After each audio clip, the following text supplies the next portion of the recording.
No battery lasts forever, and that includes the one in your key fob. But fortunately, replacing it is easier than you think.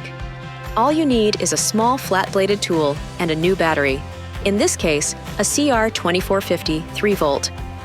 First, push and hold the mechanical release button on the side of the fob and remove the emergency key.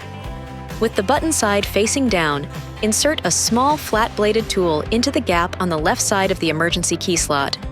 Use it to carefully pry the cover open slightly and help separate the case. Then use the tool to remove the battery cover and then to pry out the old battery. Insert a new battery with the positive pole facing up. Put the battery cover back on and the case back together and snap it shut. Now, just reinsert the emergency key and you should be all set. This video is not intended to take the place of your owner's manual. For complete details and other important safety information, please see your owner's information.